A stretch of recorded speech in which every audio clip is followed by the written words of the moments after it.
नाथ और भूटान नरेश पहुंचे हुए हैं प्रयागराज। ये तस्वीरें आपको दिखा रहे हैं जहां वो निरीक्षण करते हुए नजर आ रहे हैं और देखिए उनके साथ तमाम लोग भी वहां पर मौजूद हैं। सीएम योगी आदित्यनाथ और भूटान नरेश, अपने आप में ही ये खास तस्वीर आप देख सकते हैं। और सीएम योगी आदित्यनाथ पहुंचे हुए हैं, तमाम वो निरीक्षण करते हुए नजर आ रहे हैं और देखिए इसको लेकर प्रशासन पहले से अलर्ट नजर आ रहा है। साथ ही और भी कार्यक्रम सीएम योगी आदित्यनाथ के प्रस्तावित हैं जिसमें वो शामिल होंगे।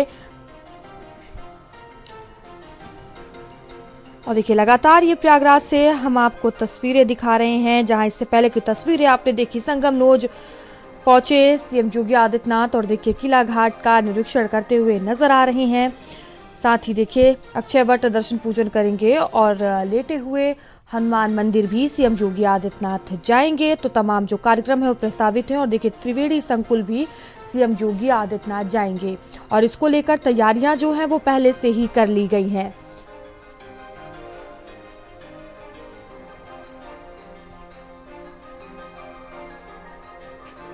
तो सीएम योगी आदित्यनाथ का आज प्रयागराज दौरा है और वो भूटान नरेश के साथ देखिए प्रयागराज पहुंचे हुए हैं, जहां संगमनोज किला घाट का निरीक्षण किया गया है और देखिए अक्षय वट का दर्शन पूजन और लेटे हुए हनुमान मंदिर का भी दर्शन पूजन सीएम योगी आदित्यनाथ करेंगे और देखिए डिजिटल महाकुंभ एक्सप्रेस सेंटर का भी भ्रमण करेंगे।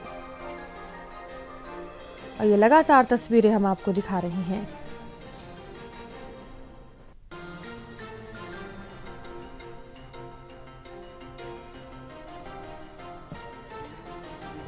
और धीरेन्द्र हमारे साथ जुड़े हुए हैं। धीरेन्द्र, देखिए आज सीएम योगी आदित्यनाथ के तमाम जो कार्यक्रम है वो प्रयागराज में प्रस्तावित हैं।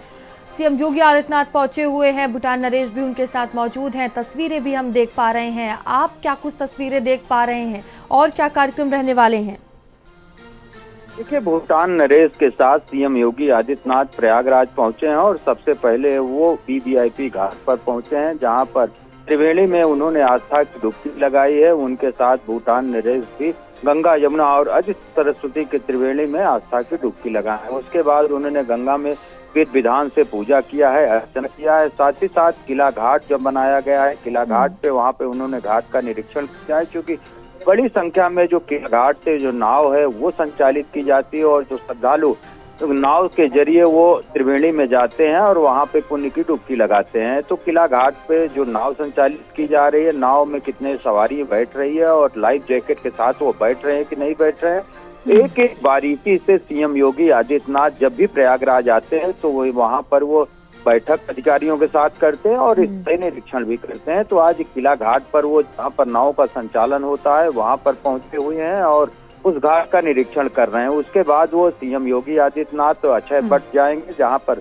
वो दर्शन करेंगे, पूजन करेंगे। साथ ही साथ उसके बगल में ही लेटे हनुमान जी का मंदिर है, वहाँ पर जाएंगे और वहाँ पर भी लेटे हनुमान मंदिर का पूजन और अर्चना करेंगे। साथ ही साथ त्रिवेणी संकुल जाएंगे और कुंभ में डिजिटल अनुभूति का एक सेमिनार लगा हुआ है, वहाँ पर वो जाएंगे और डिजिटल कुंभ जो एक्सपीरियंस है वहाँ पर उस प्रदर्शनी को भी वो अवलोकन करेंगे। साथ ही साथ कल जिस तरीके से पीएम नरेंद्र मोदी का भी भावित दौरा प्रयागराज में है, वो भी प्रयागराज के महाकुंभ में आएंगे, तो उसको लेकर अधिकारियों के साथ समीक्षा बैठक भी अधिकारियों के साथ करेंगे और सुरक्षा व्यवस्था के क्या इंतजाम है उसको भी जांचेंगे और परखेंगे। तो अधिकारियों के साथ वो बैठक के साथ साथ जो तमाम ऐसे कार्यक्रम है भूटान नरेश के साथ, जो दर्शन पूजन स्नान का उनका कार्यक्रम है वो प्रयागराज में करेंगे। करीब 3:30 बजे तक सीएम योगी आदित्यनाथ भूटान नरेश के साथ प्रयागराज में रहेंगे, उसके बाद वो लखनऊ के लिए रवाना हो जाएंगे। जी धीरेन्द्र, जिस तरह से हम तस्वीरें देख पा रहे हैं, सीएम योगी आदित्यनाथ निरीक्षण करते हुए नजर आ रहे हैं, तमाम कार्यक्रम जो है प्रस्तावित हैं वहां भी वो शामिल होंगे। तो इस दौरे के दौरान सुरक्षा के क्या कुछ विशेष इंतजाम वहां देखने को मिल रहे हैं? देखिए सुरक्षा के चाक चौबंद इंतजाम किए गए हैं, क्योंकि कुंभ जो का मेला लगा हुआ है, सनातन का सबसे बड़ा मेला लगा हुआ है, जो लाखों की तादाद में यहाँ पर स्नानार्थी आ रहे हैं और संगम में पुण्य की डुबकी लगाकर पुण्य की कामना कर रहे हैं। ऐसे में सुरक्षा के चाक चौबंद इंतजाम किए गए हैं, लेकिन सीएम योगी आदित्यनाथ का दौरा है उसको लेकर सुरक्षा के अब और इंतजाम किए गए हैं। जो उनके रूट्स हैं वहां पर किसी को जाने की अनुमति नहीं अभी दी जा रही है। जब स्नान पे वो स्नान घाट पे वीवीआईपी स्नान घाट पे स्नान कर रहे थे तो वो घाट को पूरी तरीके से आरक्षित कर दिया गया था। हालांकि जो स्नानार्थी आ रहे हैं बगल में जो घाट बना को वहां पर स्नान कराया जा रहा है। अभी इसके बाद वो अक्षय वट दर्शन करने के लिए जाएंगे। दर्शन के तत्पश्चात वो फिर लेटे हनुमान मंदिर जाएंगे, त्रिवेणी संकुल जाएंगे और यहाँ प्रदर्शनी लगी है उसका भी अवलोकन करेंगे। तो सुरक्षा के चाक चौबंद इंतजाम भी सीएम के दौरे को लेकर किया गया है। इसके साथ ही कल जिस तरीके से पीएम का भी यहाँ पर महाकुंभ में यहाँ पर आएंगे और दर्शन करेंगे, पूजन करेंगे, तमाम ऐसे जो पीएम नरेंद्र मोदी का जो कार्यक्रम है उसको लेकर अधिकारियों के साथ वो अपनी वार्ता करेंगे और सुरक्षा क्या व्यवस्था की गई है उसको भी अधिकारियों के साथ वो बैठक करके और परखेंगे। जी और धीरेन्द्र, देखिए जिस तरह से हम देखते चले आ रहे हैं जब से महाकुंभ का आगाज हुआ है, सीएम योगी आदित्यनाथ लगातार दौरे पे दौरा कर रहे हैं और खुद वो तैयारियों का जायजा ले रहे हैं, निरीक्षण कर रहे हैं।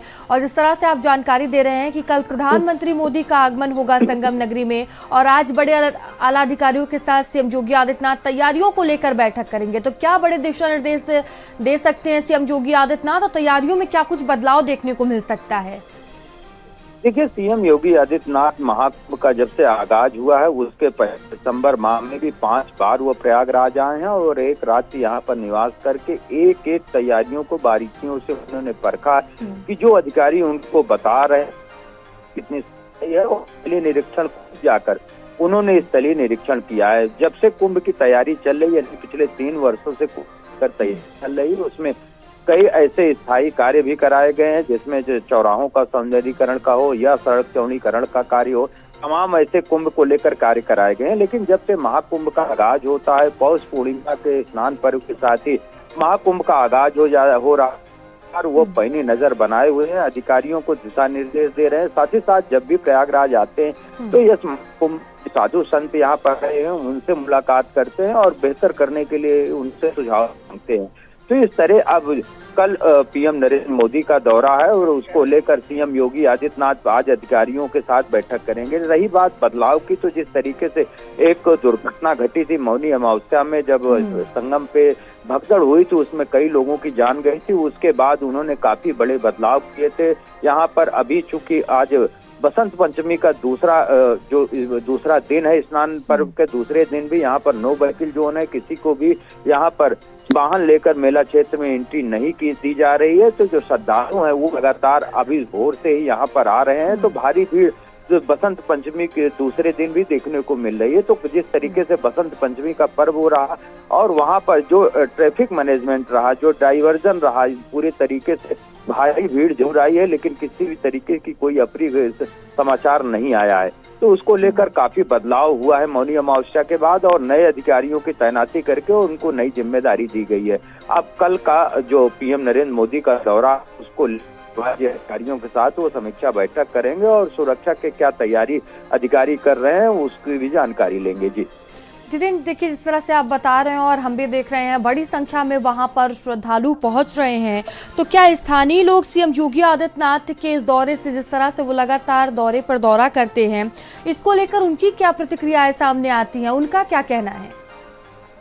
देखिए, चाहे स्थानीय हो चाहे बाहर से आने वाले जो भी यहाँ पे स्नानार्थी हो, वो जो भी जिनसे हम लोगों ने बात किया है वो पूरी तरीके से यहाँ के व्यवस्थाओं से संतुष्ट नजर आए हैं। हालांकि तैयारियां भी व्यापक की गई हैं। जो मेला 2019 में जिस तरीके से बताया गया था, उसमें 25% और एरिया बढ़ा के और मेला का और विस्तार रूप दिया गया है, यानी 24 सेक्टर इस बार पूरे महाकुंभ में बनाए गए हैं, जिसमें कि पूरे मेले को बसाया गया है। तो दूर करीब 24 किलोमीटर का ये दायरा बनाया गया है, जिसमें कि सभी मूलभूत सुविधाएं लोगों को मुहैया कराई गई हैं। और सबसे बड़ी बात यह है कि 10 लाख ऐसे कलवासी हैं जो परमानेंट 1 महीने तक, पौष पूर्णिमा से लेकर माघी पूर्णिमा तक 1 महीना तक संगम की रेती पर रहते हैं और 2 समय वो गंगा स्नान करते हैं, 1 समय भोजन करते हैं और जमीन में शयन करते हैं। इस तरह का संकल्प लेके 1 महीना तक 10 लाख से अधिक जो कलवासी हैं वो यहाँ पर स्थायी रूप में निवास कर रहे हैं। साथ ही साथ करोड़ों की तादाद में यहाँ पर जिस तरीके से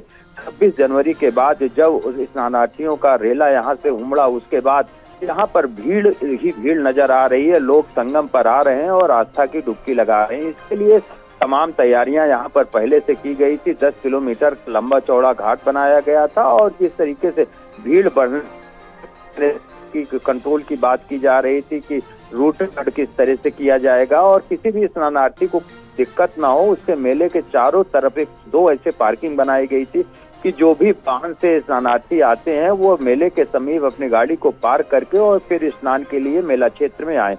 तो तमाम स्नानार्थियों की सुविधा को देखते हुए सीएम योगी आदित्यनाथ तैयारी खुद अपने कमान अपने हाथों में लिए थे। अब रही बात जिस तरीके से मौनी अमावस्या के पर्व पर एक दुर्घटना जरूर घटी थी, अब उस पूरे मामले में जांच बैठाई गई है। जांच में एक रिपोर्ट आने के बाद कहा जा सकता है कि किसी की लापरवाही बरती गई है या यह दुर्घटना थी। लेकिन अभी मेला सुचारू रूप से चल रहा है, किसी भी स्नानार्थी को किसी तरीके की कोई दिक्कत ना हो, इसका खासा ख्याल सीएम योगी आदित्यनाथ रख रहे हैं। और यही वजह है कि जब वो प्रयागराज आते हैं तो अधिकारियों को एक अलग दिशा निर्देश देते हैं और उनका साफ और स्पष्ट संदेश है कि जो भी स्नानार्थी आ रहे हैं उनको किसी तरीके की दिक्कत ना हो, सकुशल अपने घर को पहुंच जाए। ये स्पष्ट सीएम योगी आदित्यनाथ की तरफ से ये अधिकारियों को संदेश दिया जाता है।